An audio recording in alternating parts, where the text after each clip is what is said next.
આજરોજ સવારે 10:30 વાગે પંચમહાલ જિલ્લાના કરંજીપાણી ગામના તલાટીનો જાદુ। 14 નવેમ્બરના રોજ હારીજમાં 1 વાગે લગ્ન, 2:34 કલાકે ઊંઝાથી સ્ટેમ્પ ખરીદવા અને 4 વાગે 300 કિલોમીટર દૂર જાંબુડોળામાં તલાટીએ લગ્ન નોંધ્યા। 300 કિલોમીટર દૂર 1.5 કલાકમાં કેવી રીતે વર વહુ પહોંચ્યા તે એક મોટો સવાલ। સરદાર પટેલ સેવાદળ દ્વારા કરાયો ખુલાસો। આ ગામમાં 3 જ દિવસમાં 24 લગ્ન નોંધાયા। આ જ ગામમાં તલાટીએ 2000 લગ્ન નોંધ્યા હોવાની તલાટીની કબૂલાતનો વિડીયો પણ જાહેર કરાયો। એસપીજીનો દાવો, આ ગામમાં બોગસ લગ્નનું એપિસેન્ટર છે। તલાટી કહે છે કે 2500 રૂપિયા લઈને મેં 2000 લગ્ન કરાવ્યા છે। અર્જુન મેલવાલ નામના તલાટીનો વિડીયો પણ જાહેર કરવામાં આવ્યો હતો। સમગ્ર બાબતે એસપીજીના અધ્યક્ષ લાલજી પટેલે આપ્યું નિવેદન। વિગત એવી મળી છે કે જે અમે છેલ્લા 5 વર્ષથી જે લગ્ન નોંધણીના કાયદામાં સુધારો કરવા માગીએ છીએ, એટલા માટે કરવા માગીએ છીએ કે પંચમહાલ જિલ્લાનું કરંજીપાણી ગામ છે, એ ગામની અંદર 3 જ દિવસની અંદર લગભગ 24 લગ્ન થયા છે। હવે આ લગ્નની અંદર અમે 2-3 લગ્ન જે પરિવારે કર્યા છે એ પરિવારની દીકરીઓ સાથે મુલાકાત કરી, કારણ કે અમારી આ જે ટીમ છે એસપીજીની, એ ટીમ સ્થળ ઉપર પહોંચ્યા પછી જે વિગત મળી એ પ્રમાણે અમને એવું લાગી રહ્યું છે કે તલાટી પોતે એમના મોઢે બોલી રહ્યા છે કે હું છેલ્લા ઘણા સમયથી 2000 લગ્નો કર્યા છે અને 2000 લગ્નોના 2500 લેખે 50 લાખ રૂપિયા આમાંથી હું કમાયો છું।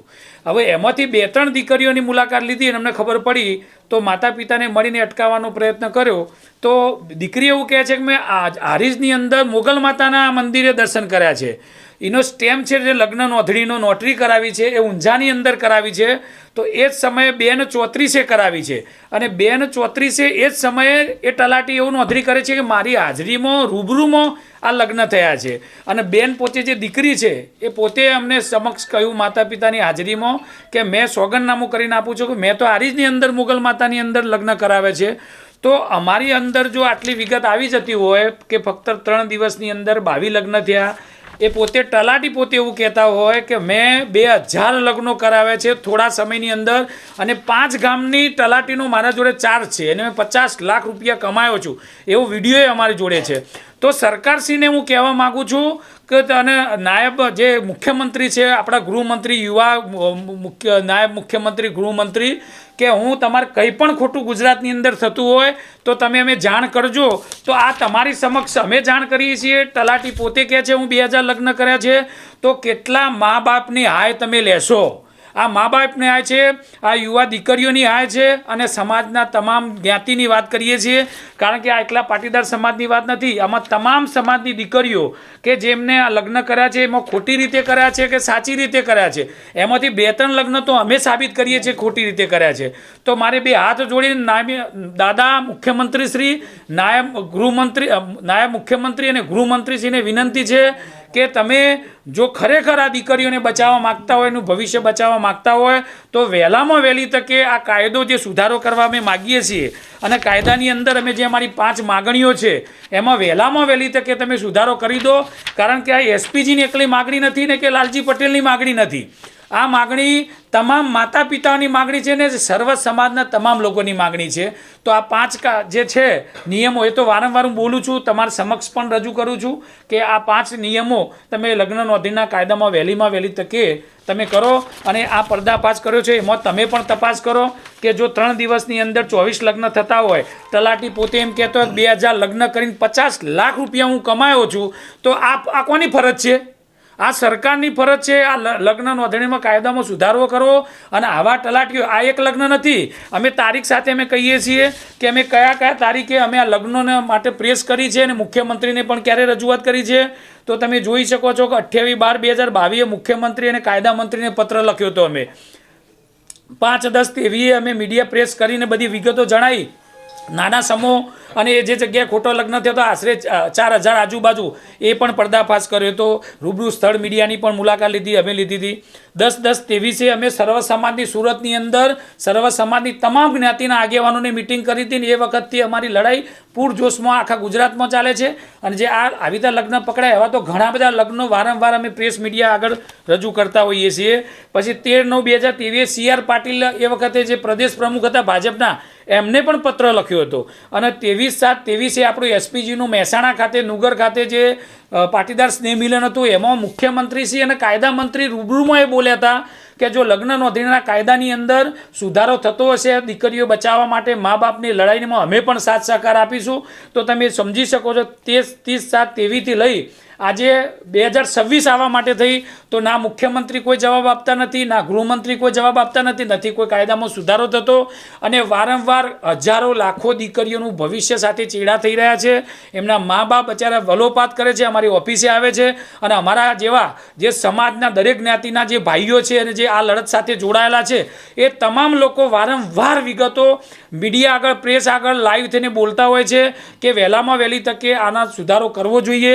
એટલે મારે વિનંતી છે કે આ જે લગ્ન 24 થયા છે એ 24ની અંદર તલાટી ગોર મહારાજ જે ખોટા નોટરી કરી એ વકીલ જે વકીલે આ નોંધણી કરી છે એ લોકો અને જે દીકરા દીકરી છે જેમને અમે તપાસ કરી છે કે એમને જે લગ્નની નોંધણી કરી છે એમાં પણ છેડછાડ એમને કરેલી છે. તો એ છેડછાડ કરવાવાળા જે નોટરીના આ જે વકીલ છે VK ઠાકોર સાહેબ એ પોતે કહેવા તૈયાર છે કે છેડછાડ મેં નથી કરી, હું સોગંદનામું લખીને આપવા માટે તૈયાર છું. તો જો આટલી બધી સમજણ અને મહેનત જો અમે કરી રહ્યા હોય તો સરકાર જોડે આટલી તંત્ર છે, 162 ધારાસભ્યો છે, ફૂલ બહુમતીવાળી સરકાર છે, તો કેમ કોણ અટકાવી રહ્યું છે? તો મારી વિનંતી છે બધાને કે આ દીકરીઓના કેસની અંદર વહેલામાં વહેલી તકે અમે જો આટલું સાબિત કરી શકતા હોય અને વિગતવાર અમારી જોડે વિગત છે કે જે દીકરી બેન ચોત્રીએ નોટરી કરવા ઊભી હોય એ જ સમયે ઊંઝા ઊભી હોય, હારીજીને લગ્ન કર્યા હોય તો એ જ દીકરી બેન ચોત્રીએ આજે જે કાજીપાણી ગામ છે પંચમહાલ જિલ્લાનું એ જ સમયે બેન ચોત્રી કેવી રીતે ત્યાં પહોંચી જઈ 14/11/25 તો અહીંથી ઊંઝાથી લઈ અને કાજીપાણી ગામ છે પંચમહાલનું ત્યાં જતાં 350 કિલોમીટરથી વધારે કિલોમીટર છે. તો શું એ પ્રગટ થઈ ત્યાં? શું એવું યંત્ર આવી ગયું તે પહોંચી જાય લગ્ન કર્યા? અને તલાટી પોતે એવું કહે છે અમારી હાજરીમાં બંને વર વધુએ અમારી સમક્ષ લગ્ન કર્યા છે. અહીંયા નોટરીવાળો ભાઈ એવું લખીને આપે છે કે અમારી હાજરીમાં નોટરી થઈ છે. અને બેન જે દીકરી છે એ પોતે એવું કહે છે કે ભાઈ મારા લગ્ન તો હારીજની અંદર મારા મોગલ માતાના મંદિરને થયેલા છે. તો આ 3 જગ્યાએ એકી સાથે કેવી રીતે લગ્ન થયા? તો મારી વિનંતી છે કે વહેલામાં વહેલી તકે આની તપાસ કરવામાં આવે. એ નોટરીવાળો ભાઈ, એ તલાટી, એ ગોર મહારાજ, એ વકીલ અને આ જે દીકરા દીકરીને કદાચ ખોટું સોગંદનામું કરીને છેડછાડ કરી હોય આ તમામને કડકમાં કડક સજા થવી જોઈએ. અને ગુજરાત અને દેશની અંદર દાખલો બેહારવો જોઈએ. અને ગૃહમંત્રીએ પણ આ દાખલો બેહારવો જોઈએ કે ખોટા લગ્ન કર્યા જેમ ગૃહમંત્રી વારંવાર બોલે છે કે ભાઈ કાયદો હાથમાં લેશો તો કાયદામાં રહેશો તો ફાયદામાં રહેશો. તો એમને પણ કહું છું કે આ કાયદાના વિરુદ્ધમાં જે પણ પ્રવૃત્તિ થઈ હોય એ દીકરીઓનો પ્રશ્ન છે, અમારો કોઈ અંગત કંઈ લેવા દેવા નથી. અને મીડિયાના બધા જ મિત્રોને કહું છું કે તમારે પણ દીકરીઓ હશે, મુખ્યમંત્રી હોય કે જે 162 ધારાસભ્યો છે, વિરોધ પક્ષમાં પણ જેટલા ધારાસભ્યો છે એ બધાને પોતાની દીકરીઓ છે તો દીકરીઓ માટેની લડાઈની અંદર બે હાથ જોડીને વિનંતી કરું છું કે કાયદો મજબૂત કરાવડાવો અને વહેલામાં વહેલી તકે આને ન્યાય મળે એવા પ્રયત્ન કરો. જય સરદાર, ભારત માતા કી જય. જય મા ઉમા ખોડલ. એમ તો હું અહીંથી 5 વાગે નીકળું, 6 વાગે નીકળું, ગમે ત્યારે નીકળું એમ. એટલે અહીંયા કર્યા હતા કે તમારા ગામમાં કર્યા હતા કોર્ટ મેરેજ? ગામમાં જઈએ કે ગામમાં. તો તમારો કેમેરો છે? ઉતારો હોય તો ઉતારી જ દો ને. હા, હું વિડીયો ઉતારું છું સાહેબ, તમારો વિડીયો ચાલુ જ છે. વસ્તુ કહી દો બરોબર ને? તમે આ લોકેશન નું કહી દો, કારણ કે અમે લોકો 500 કિલોમીટર થી આવ્યા. મને ના ખબર હોય એનું ફોન એ નહીં ના. એ ફોન નું નહીં કહું તો અમારે. તમે છોકરો ને છોકરી તમારા જોડે સહી કરવા એ કહો અમને. છોકરો ને છોકરી તમારા જોડે જે સહી કરવા માટે આવ્યા હતા એ કઈ તારીખે, કેટલા વાગે અને ક્યાં એ અમને લખીને નીચે સહી કરીને આપો. 15 નવેમ્બર. હા લાવો મોબાઈલ. હા બોલો, ચાલુ જ છે, બોલો સાહેબ. 3 થી 5 હા, બરાબર. છોકરો ને છોકરી બે ફાઇનલ તમારા જોડે આવ્યા હતા, મારી જોડે લખીને સહી કરી આપો મને. આ મારી સહી છે. હા ના ત્યાં નીચે લખીને સહી કરી આપો આ મને. લખ્યું મેં એટલે ફાઇનલ. ના ના, એ તો બરોબર હતું, એ તો આપણે સહીનું તો એવું કરીએ. બાબુ આવા કેસ બહુ જોઈએ આપણે. આમ નામ થોડી 500,000 ઉપર પહોંચી આવે. આ તો એક પંચાયતના 500 છે. દરરોજ ના? ના, આ તો એક પંચાયતના 500 છે. મારે એવી 4 પંચાયત છે. 2000 ઉપર લગ્ન કરાયા આ વર્ષમાં 2025માં મેં. કેવા 2000 ઉપર. પણ કોઈની તાકાત નહીં આપણી સામે બોલવાની એમ. તમારું તો હું વખત તમે તમારું કામ તમે તો કાગળિયાથી આપણે સાહેબ તો અધિકારીનું હોય કે કાગળિયાથી ઓકે હોય એટલે બધું ઓકે જ હોય, સમજી લો. અને તમે આ તો તમને ના કહેવું જોઈએ પણ છે ને આપણે તો હકીકત કહેવાવાળા માણસ ને એટલે કેલ્ક્યુલેટર ખોલીને દઈએ એમ. જો આ કેલ્ક્યુલેટર મેં ખોલ્યું 2000 લગ્ન મારા થયા ને ગુણ્યા 2500 ગણી લો કેટલા થયા? 5 લાખ. 50 લાખ રૂપિયા. 50 લાખ સાહેબ. હા 5 લાખ નહીં, 5 લાખમાં તો મેં હાથ બી ના મેલું. 50 લાખ રૂપિયા હું છે ને આમનો આમ કમાઈ ગયો છું એમ. અને રાજસ્થાનમાં જમીનો લે કરું છું એમ. તો જિંદગી મુગલ 10 વર્ષ જેટલી સસ્પેન્ડ થઈ ગઈ તો એ ચાલે. તો પછી હું લેવા દેવા? વર્ષના 50 લાખ ને પગાર અલગ. 10 વર્ષ જેવી સસ્પેન્ડ થઈ જાય ને સાહેબ. અરે મને તો કોઈ એક જણ સસ્પેન્ડ કર્યો તો મને. મેં તો હાઈકોર્ટમાં ગયો ને પાછો કેસ લડીને આવ્યો છું પાછો.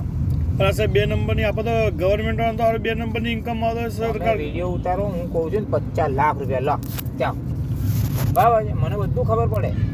એમ નહીં. આ તો કરેલો આમાં રૂબરૂ કરેલો બધું વાંધો નહીં. ઓય ઊંઝા બધું મોજ.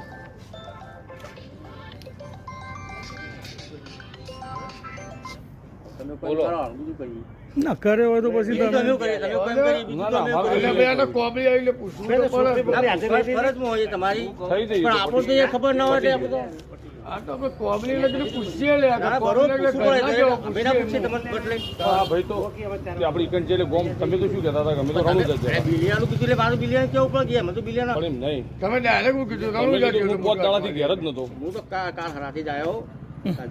એટલા ઓલું કીધું વાના છે બીજા કોઈ મારું લગન તો- સહી કરી તોય તમે લાગુ. મારું પણ એ આપણે ખબર ના હોય ને બધું બીજું બિલિયા કરે બિલિયા સમજુ ગયા બીજું તો ખબર ના હોય એટલે પછી કેવું તમારે શું મારે તો કહેવાય જ નહીં. અને આ હા 14 11 બરોબર પણ આ કોર્ટમાં થયેલું હતું હોય 14 તારીખે હમણાં એવું વકીલની ગ્રુપનું પૂછા કે હું તમને કશું ના કહ્યું એવું ચેડો કહું બસ જવું છે અમે આયા ના કરે